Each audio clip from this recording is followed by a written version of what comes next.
Are we good? Sawyer, team with their first chance to sweep in the ACC, you with 2 hits today. Can you just kind of contextualize the game for this team today? Yeah, I mean, it's just, we're putting good swings on the ball, and the pitching's really showed up for us all weekend. And, yesterday we hit a lot of balls really hard, and they just didn't fall, but today a few more fell, and we got some timely hits and got runs where we needed to. Do you think that's the biggest change from yesterday to today, the timely hitting and hitting it in the gap? Yeah, I think so. I mean, yesterday, like I said, we hit a ton of balls just right at people, and they didn't fall, but today we get a couple runners on base, and just that hit that would get through would score a run, and that's all. I mean, that's all we needed. Miami, 2 errors. You guys were able to capitalize. I know earlier in the season, hitting with runners in scoring position and capitalizing on those were a little bit harder. How did you see that show up today? Yeah, I mean, just when teams are making errors, you gotta capitalize on it, and that goes back to the timely hitting, and you gotta just be able to take advantage of that. And as a team, for us, we gotta be able to limit the other team for taking advantage on if we make errors. So I know you were originally going to Liberty, switched with Coach Jackson. What's it like to be here and to be here with him? Yeah, it's been great. I was committed to Liberty as a sophomore with Coach Jackson, and I really loved him. And then when I found out he was coming here, I thought it was pretty much a no-brainer to follow him to here. Being in North Carolina, it's been a dream. So just sort of your evolution this season, you started watching, and then you got the opportunity to kind of taking advantage of it. You seem like you've settled in now, especially in the outfield. Right. Yeah. Just how's that been for you? Just getting in the groove. Yeah, it's been good. First few games I was nervous, obviously, but I think I've really settled in. I wouldn't say that there's been many moments where pressure's taken over me, if any at all. So I think it's been good. What's it been like being with Kane and Tyson in the outfield, both 2 more experienced players? Yeah, it's great. Kane being in center, he really knows what he's doing out there, and Tyson as well. So it's really good to learn from them, being a freshman, and just being able to pick their brain and, kind of follow in their footsteps. We talked to your pop earlier today, and we talked about the glasses, and he said you're wearing them. It helps hitting. Just sort of talk about, you don't need them in the field, but it helps you at the plate. Yeah, I've been wearing them for a few years now, and it's just, I think it helps me see better. Just see the seams on the ball and stuff like that, and be able to pick up spin and recognize spin. So, yep. Thanks, Sawyer. Great job, Sawyer. Man, a few words. Go ahead, DeCaro. Jason, Coach showed us a few weeks ago that you were working on ironing out some mechanical delivery things. Can you walk me through what you did and then how it turned out today? Yeah, I mean, me, Coach Gaines, Coach Howell, even put in a lot of work this past few weeks to get back to where it was, and went out there today and felt really good with it. Credit to them for finding it and working with me for it, and felt really good today with it. So what was the issue, or what wasn't working?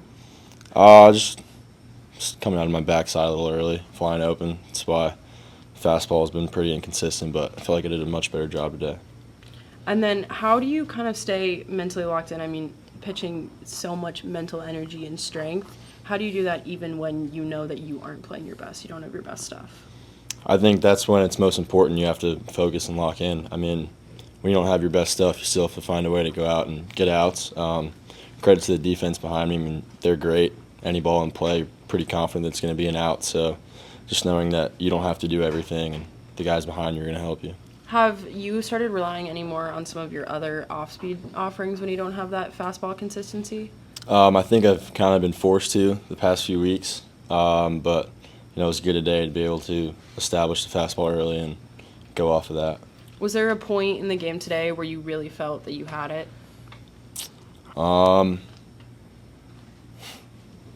I felt as the game went on, it got a little bit better, which is good to see because I felt last week that it was the opposite. I felt as the game went on, it was starting to fade a little bit, but today I felt really good, getting stronger as it went. I know you said you'll watch your games. You'll wait a little bit to watch them. What did you kind of learn from watching last week's game, if you did? Just trying to give the team length even when you don't have your best stuff. Didn't do a good job with that 2 weeks before that, but learned a lot from those 2 games and really tried to take that in, and I think it made me a better pitcher. So, what is the biggest thing that you think you've taken away from some of those harder outings? just can't do it all yourself. Can't force anything. Just you have to know how you're feeling that day and how your stuff feels, and just you don't have to strike everybody out. You've been a freshman in big situations before, and then Ryan Lynch today. What have you seen from guys like him and Walker McDuffie as someone who's been in their spot? I think they're doing a great job. I talked to both of them before the season started, and I told them, like, just know no matter what situation it is, like, your job is just to throw that pitch. Like, you have to kind of break it down pitch by pitch, and if you do that, then you'll be fine. Like, it won't get too big on you. So I think they've done an awesome job with that and handling it all. Same question sort of with Jake and Aiden. They've really stepped up. So you've got sort of a three-headed monster at pitching. Just what do you guys talk about as the weekend starters if you do have conversations? After Jake came out yesterday, I asked him, like, what he saw, if there was anything different than what we expected, and just stuff like that. I mean, we don't really go too in-depth during the week. I mean, we'll talk, joke around, but it's not much strategically, I guess, until the weekend starts. So you had that same conversation with Aiden tonight, tomorrow morning? Or Absolutely, yeah. Speaking about the guys out of the bullpen, Walker and Ryan, Coach only had to go to one reliever yesterday and today. Just comfort-wise, what does that do for you as a starter, knowing that you're going to have guys like that out of the pen who can come in and be locked down? That's huge. I mean, it makes it so much easier on you. You know that you don't have to go out there and give 7 or 8 innings. Like, the bullpen they're nails. So if you just go out there and get us off to a good start, then we're going to be in a good spot. Have you made any, you kind of talked a little bit about the mental side, have you made any other mechanical or, like, routine adjustments before today's game? Nothing with routine, no. I mean, I look back after the game in Louisville especially, talked with Coach Gaines about it and kind of went through my routine, and we decided that, if we're doing the right thing throughout the week and you don't get the result you want on game day, then that's just part of it, but I feel pretty good with what I'm doing. You guys have been on the road a lot, especially you as a weekend starter. What's it like to be back home at the Bosh? It's awesome. Just getting to sleep in your own bed, having the fans here to support you. It's really nice. There were a few innings where you guys went back-to-back, 3 up, 3 down. How do you stay in your own rhythm, especially when the game's kind of moving faster than it has in the past? Just trying to slow it down on the bench. Really focus on your breathing and get your heart rate down. And I think warm-up pitches are huge too. Just be able to get a feel for it out there again and kind of, get yourself back up to speed. Thanks, Jason. Thanks, Jason. Thank you. Good job, Jason. When Sawyer was talking, you were looking a little bit like a proud dad. What have you seen from him as he's evolved this season, especially with his performance today? I was just sitting there thinking about how I was riding my bike at Topsail Beach, talking to him on the phone about coming to North Carolina. And I just been down there my wife's down there quite a bit during the summer, and I snuck down there to see her. And, we got Coach Jackson, and I wanted to talk to Sawyer quickly. I could just tell that he wanted to come to UNC, number one. Most kids grow up in our state, not all of them, but that was a dream of his. And for him to believe that, he could come here and do it was most important. But I see him work. I always thought he could, he's a good bat, got a lot of draft attention, and he can hit anybody's fastball. And, what he's done is he's gotten bigger, he's gotten stronger, and his first step in the outfield's improved tremendously. So it is a proud thing knowing a kid. He's a quiet kid. He doesn't say much, but you just watch him. I go in the weight room when we're lifting, I walk on the treadmill, and those guys like Sawyer Black that work at that level, they end up being really good. So I'm glad he's at UNC. 3 hits yesterday, 9 hits today. How did you see the team really capitalize both at the plate and then just hitting with runners in scoring position? Yeah, we knew Walter's a handful, especially for 3 innings. If you watch him, it's electric. And then his velocity goes down a little bit. His brother was a handful. That's as good as arm as you're going to see for 3 innings. And then they opened the door, didn't make a play. Tell our guys all the time you can't give good teams extra outs. They gave us that extra out. Sawyer did a really good job we practice that instead of slide and run as hard as you can, almost like you're going to first base because it's a legal play. Coach Jackson reminded them, that put a little pressure on them. I think they expected Sawyer to slide right there. Bobble that ball, and then, we got back-to-back hits. And then credit, Jason and Ryan for finishing the game. Stringing together those back-to-back hits, I know kind of against Boston College, Louisville, Stanford, that was hard to come by. And what does it say about this team to be able to do that at this point now? They just got over the fact that we weren't, we're still not like crushing the ball, but I explained to the guys, you either are listening to me or you're not, because when you wake up in the morning, nobody cares what your batting average was. Nobody cares how many hits you got, good or bad. The most important thing is that we won the game, and they're starting to figure that out a little bit. They know that we can score runs. They know we're athletic. And they also know that we have generated runs. I don't know what we're averaging. I would say 6 roughly on the season. I don't even know. And that's with just doing okay. So they know that the upside is going to be there and to grind out at bats. And when you get in that danger zone, when you start chasing hits, we've all done it. I've done it as a player way back. You think, I have to get a hit. I have to get a hit, instead of just having a really, really good at bat. And again, that's Sam Angelo. That's why he's having some of our best at bats. You just get to the point, well, I may not get a hit, but I'm going to try to have a good at bat right here. We've talked about how important a Sunday game is, and this Sunday is the first ACC game where you guys have a chance to sweep. Are you going to tell the guys anything in specific to kind of just keep them level-headed? Yeah, I'll tell you exactly what I told them. I said, you have to go in this game just like you did Sunday at BC.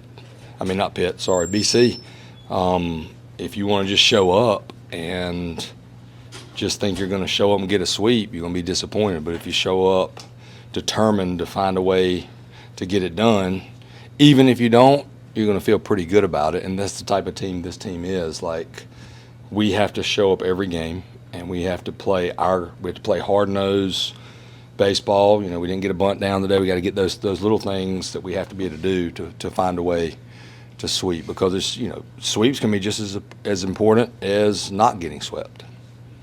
Jason had a good outing after a couple shaky ones. Just from your viewpoint, watching him, was it a sigh of relief that he put it together and you gave him some backing? Yeah, I think it was definitely not a sigh of relief. I think it's the expectations. He goes into the season, he's an All-American. Everybody thinks he's going to be the guy and throw 8 innings. If anything, I just told Jason, I said, Jason, Miami thinks you're really good. The way they look at it is, we just lost on Friday and we have to face Jason DeCaro. So just make sure you're going out there and don't be too, I feel like he's been competing. He throws every pitch with conviction.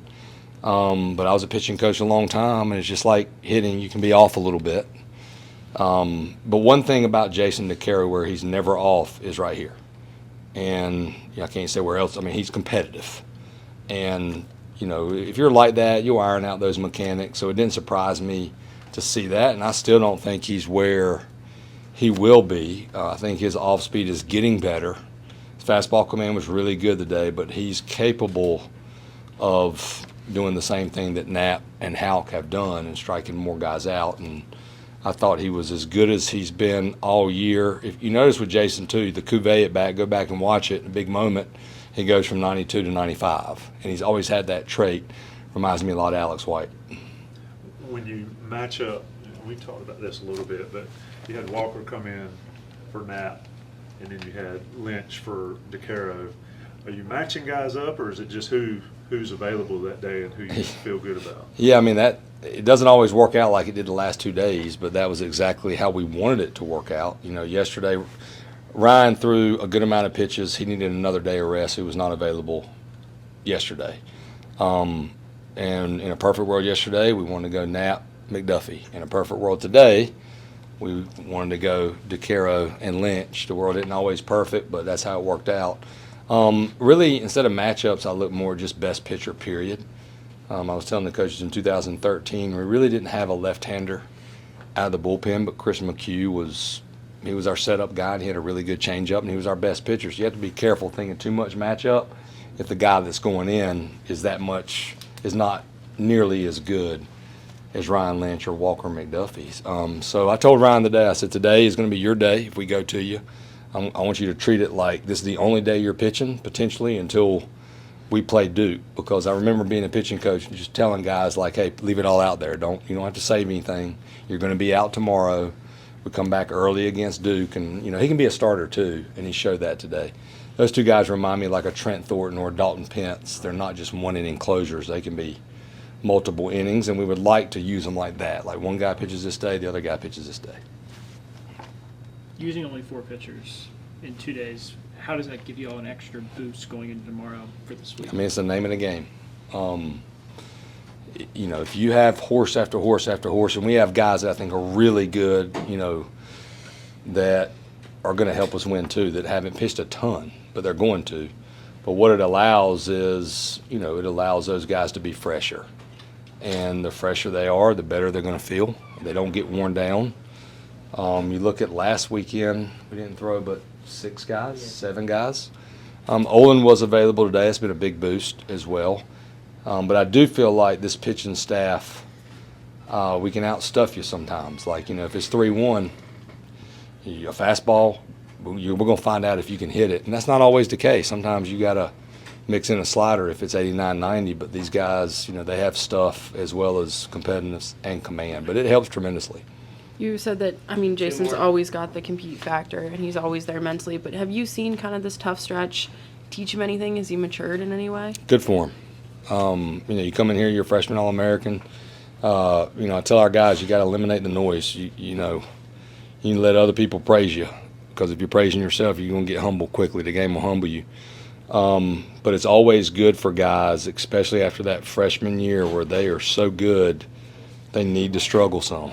It's like Sam Angelo. I know it was hard on him, but I think he's going to be a better hitter for us in clutch situations because he struggles so bad. But I think it's what, a guy like Jason, obviously he works. I'm not saying he doesn't work, but it also reminds all of us, like, hey, I better be working. I can't just take for granted the talent that I have.